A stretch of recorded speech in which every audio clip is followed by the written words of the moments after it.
Welcome to the Sanity Project podcast, where you can awaken your mind to clarity and success even in today's life challenges. We're here to provide insights and solutions that will help you live a sane, healthy, and prosperous life. Here's your host, Joanne Victoria.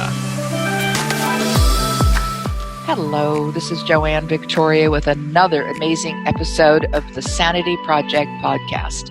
This is a place for you to discover a life of clarity, confidence, and success, and awaken your mind to this clarity and success. Our guest today is Dr. Carla Marie Manly from California. She's a clinical psychologist. Dr. Carla has written 2 books, Joy from Fear, Creating the Life of Your Dreams by Making Fear Your Friend, and Aging Joyfully, A Woman's Guide to Optimal Health, Relationships, and Fulfillment for her 50s and beyond. Actually, it goes even earlier than that. And these books are available not only at Barnes & Noble, but you can also go to Dr. Carla's website at drcarlamanly.com. So Dr. Carla Manly is not only an author and clinical psychologist, she's an advocate based in California and is passionate about helping others create the lives of their dreams. Dr. Manly believes there's no topic too big or too small to address head on. She offers guidance for relationships, sexuality, communication, and work-life balance, while also providing tools for healing stress, anxiety, and depression. She will focus on optimal wellness. She promotes mindfulness, stress reduction, fitness, and self-care. And what more can you ask for? A lot more, and Dr. Carla is able to give that. Welcome to the show, Dr. Carla Manly. Thank you so much for having me, Joanne. Well, I went after you because, as a guest, because I think that the things that you talk about, especially what I want you to discuss today, which is how to embrace fear and use it to create greater joy in life, is really important. Just so important to people. They just don't know it. I agree with you. I think we underestimate fear. I don't think we really understand fear and its various faces. And so I really appreciate the opportunity to bring that information to our listeners. Absolutely. Well, I'd like to ask how you got to this place where joy and fear and creating the life you want and the life of your dreams, how did you get to this place? What was your path? My path has not been a linear path at all. From about the time I was in 3rd grade, I knew I wanted to be a psychologist. My family had other ideas for me because I tested up in the very gifted range. So it was their idea that I would be an attorney and do all of these wonderful things in the business world. Long story short, I followed their path rather than my own and woke up again after having taken a rather curved path and realized that I needed to get back to my passion. And my passion was not being an attorney or out in the business world making money for other people. My passion is helping people. So I returned to doctoral school, and it was in doctoral school that I came face to face with fear. And that is where I had the epiphany that had somebody asked me, 10 years before then, 5 years before then, what's held you back in life? I would have thought, other people or life or, doing the right thing. But what I didn't realize is that indeed it was fear that held me back from pursuing the life of my dreams.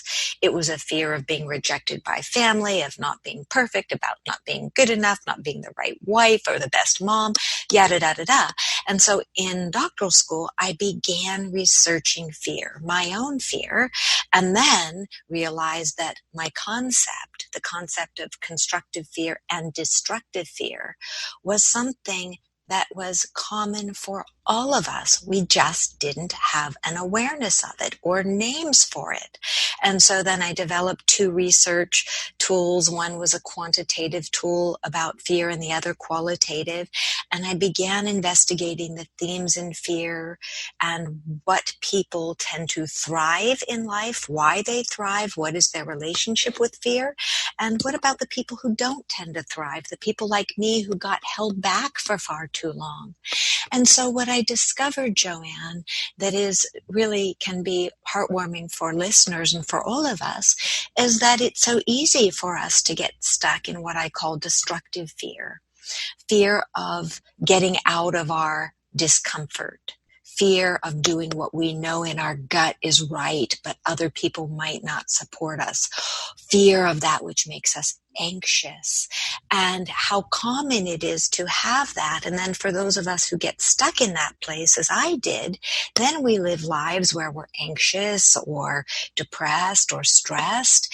And if we can learn to move into fear, to walk into it and talk to it and form a relationship with it, rather than compartmentalizing it or ignoring it, then we actually start having a conversation with fear that allows us to make the most of the situation and ultimately move into that which we are intended to move into.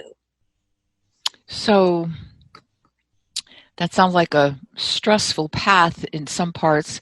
So how do you relate how the fear shows up with a lack of confidence? Because sometimes I see that people are, you can have the similar situations and two different people with two different upbringings and backgrounds and so on and so forth. Yet one can just go through the wall or make a door or climb over the wall, and the other goes, oh, there's a wall, I can't do anything. And I look at the person who said there's a wall and I can't do anything, i.e. I have no power, as someone who has no confidence in looking inside or outside for help to find a path, which I think is what you're talking about. You're helping people find a path through the fear. Am I mistaken, or is that correct? You are absolutely correct. And actually, you've hit on something that's extremely important. In fact, in Joy from Fear, the book that we're discussing, starting on about page 123, is exactly what you're talking about. Just a different word for it. Okay. And you're talking about confidence, right? Right. And absolutely, you're on to something. I call it something different. What do you I'll call it? explain why. I call it self-esteem. Oh, Here's why. Here's why. And they are different, though. They are different, and here's why it's different. And I explain this in depth in the book. But for listeners, so when we have self-confidence, in general, in the world of psychology, we look at confidence as something that is maybe a God-given talent or a God-given part of your physical appearance, something that you're born with, right? Your pretty eyes or your physique or your soccer skills that you've worked on very hard. So you will be self-confident in those areas. And that's beautiful and wonderful. You may be confident in your cooking skills or your mothering talents, right? And that is all very good, but it's different from self-esteem, because self-confidence, being that it's something that's an attribute, right? It can be also taken away. So if I'm very proud of my soccer skills, but I break my leg, and I'm resting on that self-confidence to make me feel good about who I am. Now that I have a broken leg, I'm not going to feel very confident in life, right? If I lose a job and my confidence is all wrapped up in my work persona, and I lose that job, I can suffer very, very deeply. It's also why people tend to suffer as they age. If they put a lot of weight on their physical looks, as they age, it will hit them very, very hard, because their self-confidence will erode if it's based on the looks. So that's self-confidence. Self-esteem, however, is something that no one is born with. We all have an equal playing field when it comes to self-esteem. Well, how do we get self-esteem, and how does it play into fear? If we meet life's challenges and have our fair share of stumbles and our fair share of successes, learn from our stumbles and get up and move on, the very act of doing that builds self-esteem, a sense of pride in one's inner being, in one's core, that cannot be taken away. It is there and it will only continue to grow. So now we're beginning to see, how does this relate to fear? Well, if I'm afraid of doing something and I've grown up with a very supportive family and I have, a strong core to begin with, then that family will work with me to maybe get up on stage and give my first speech, and they will give me constructive feedback on what I did well and maybe where I could work a little harder. And so I will slowly but surely continue in my journey of self-esteem.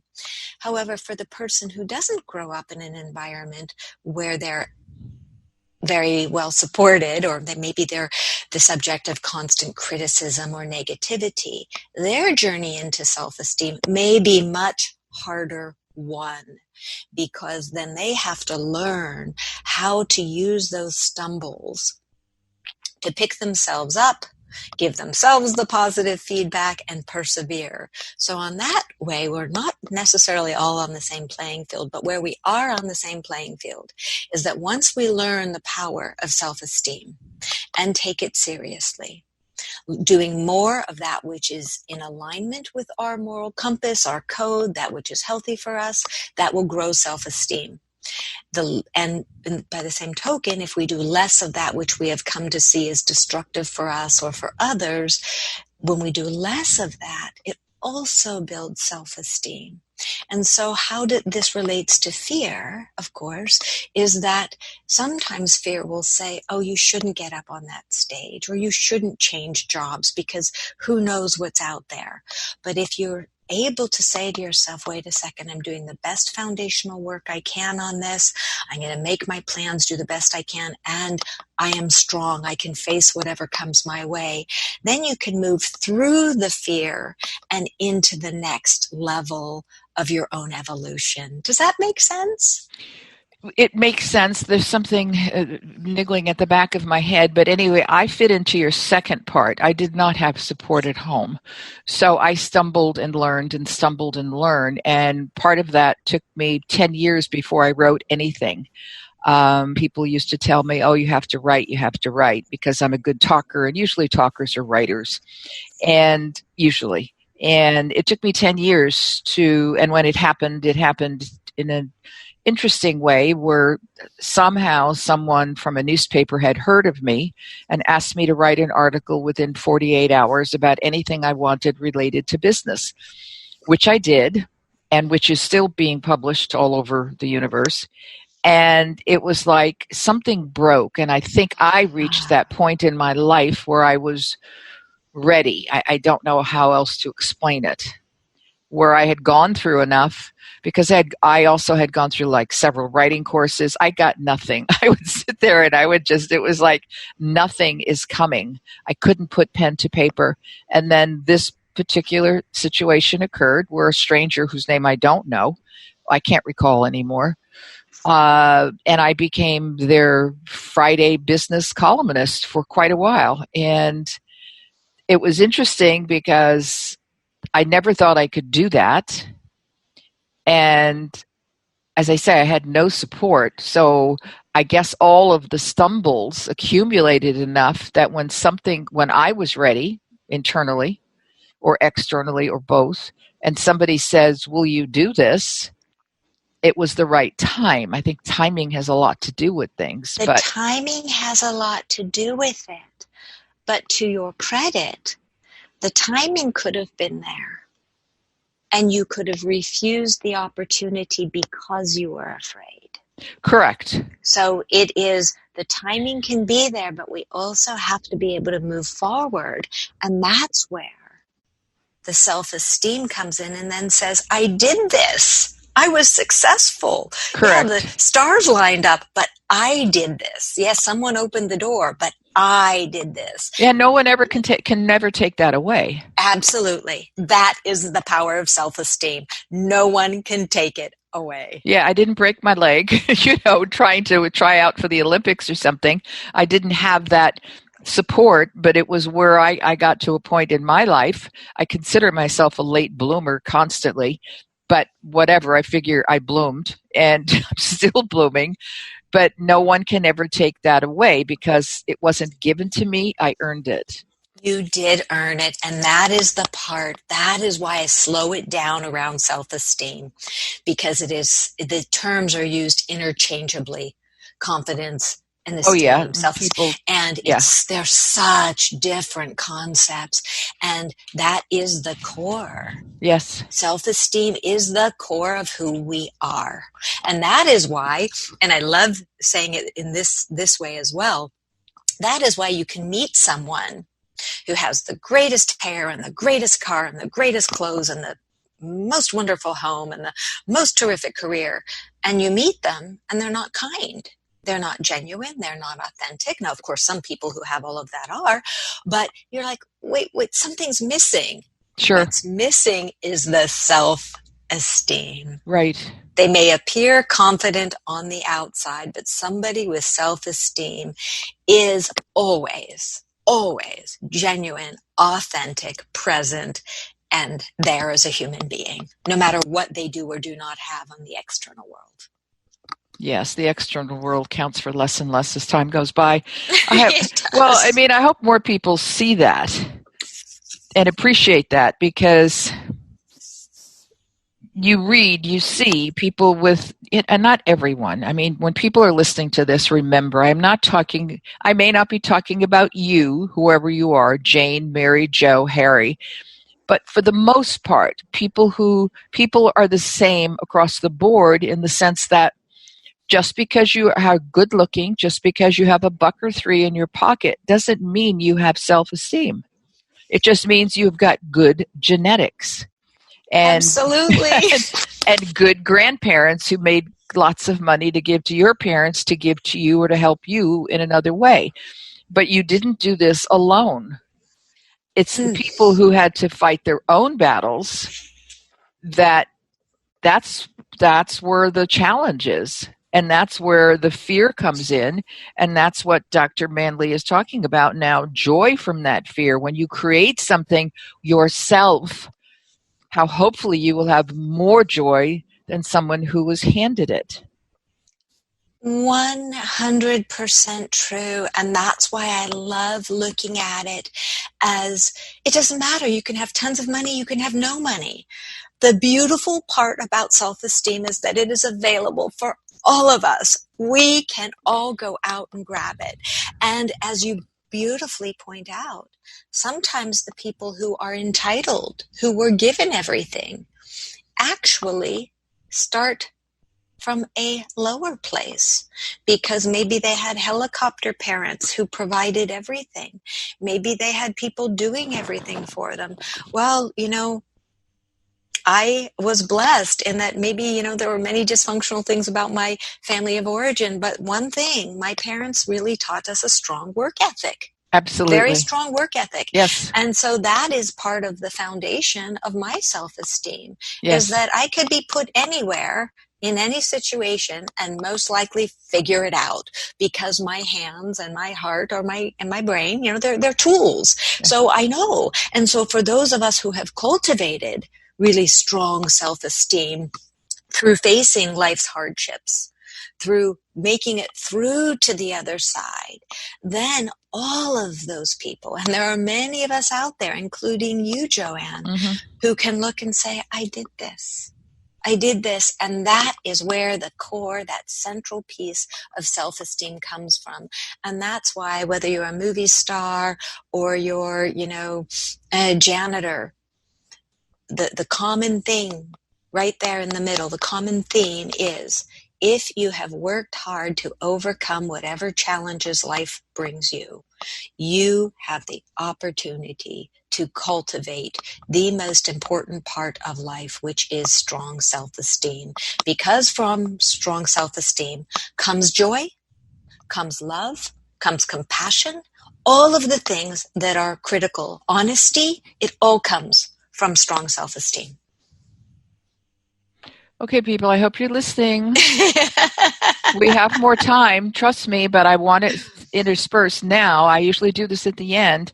If you think you missed something, fast forward and or rewind and start at the beginning again, because there are a lot of nuances in what Dr. Carla has to say, and you need to hear them all, no matter what generation you're in, no matter what age group you're in, no matter what socioeconomic group you're in. You need to listen to what she is saying.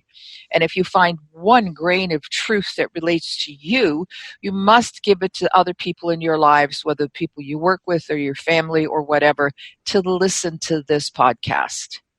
I get a little tweaked because I think that people just need to be reminded to listen, because they could learn. If people listen to everything that most people put in their podcasts, they'd be totally amazed at how much they could learn about themselves and how to fit into the world, no matter what it is, no matter how it changes.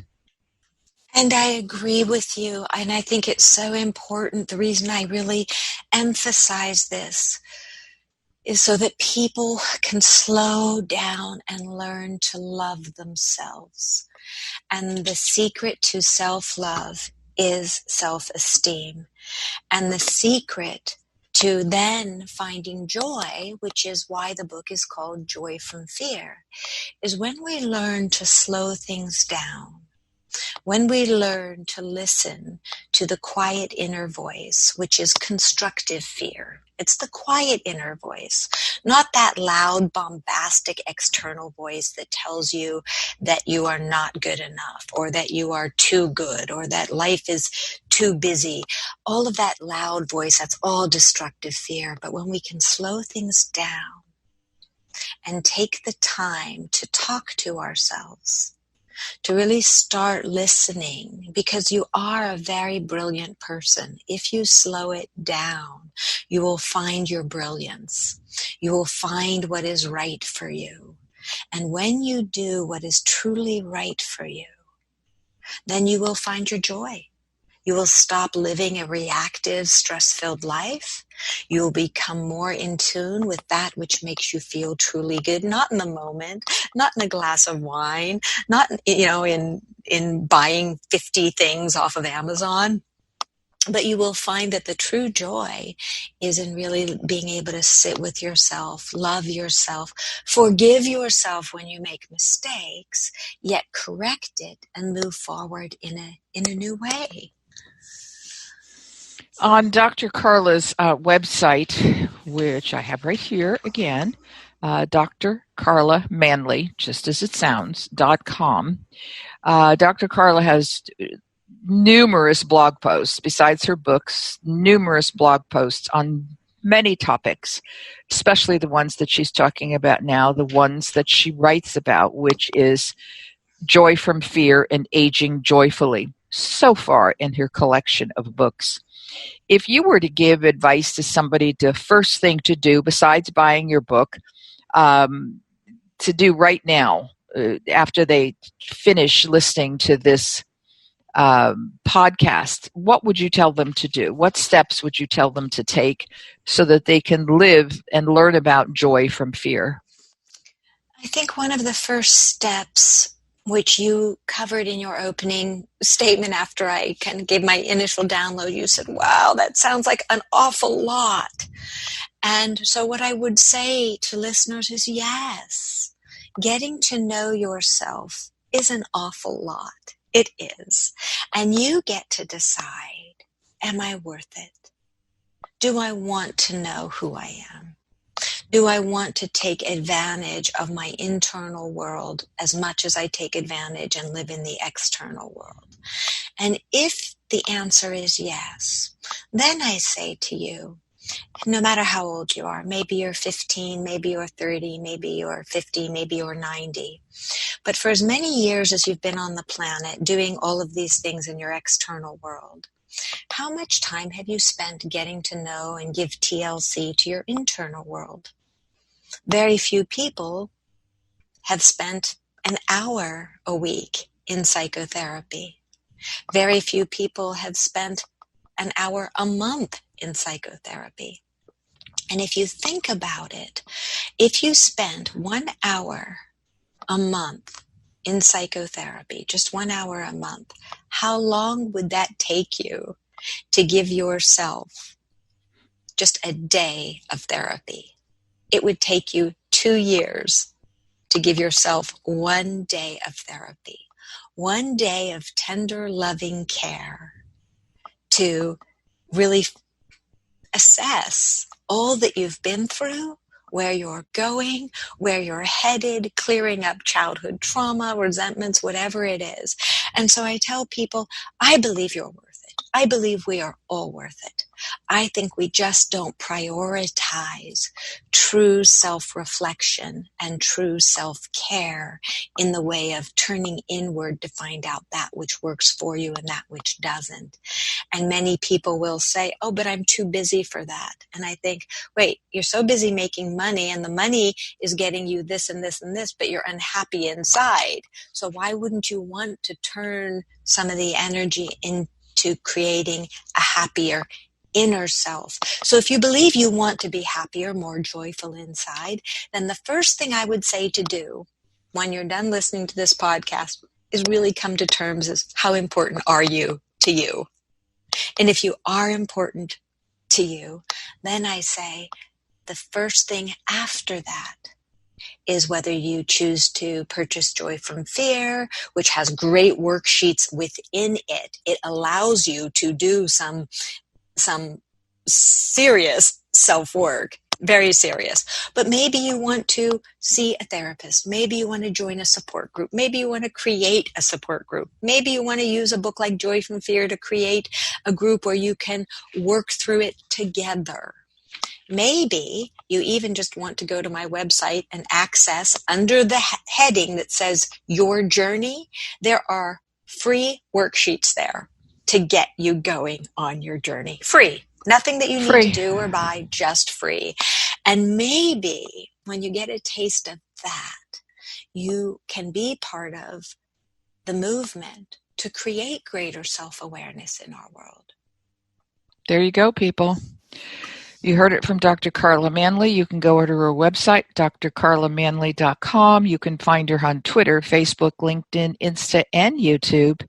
And I want to thank Dr. Manly for being here today because this has been an important topic, which is why I asked her to be a guest here, because I know from my own experience, but I also know from the people that I deal with on a day-to-day basis how afraid they are and how afraid they are of feeling any joy because they don't think they're good enough.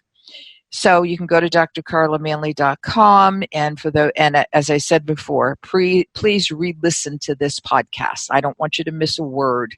Take notes. You'll be surprised how much you learned just from the few minutes that you've had with her. And if you want to go to therapy, go to therapy. No matter where you go, there's a school that has therapists. Even if you can't afford it, you can get something relatively inexpensive.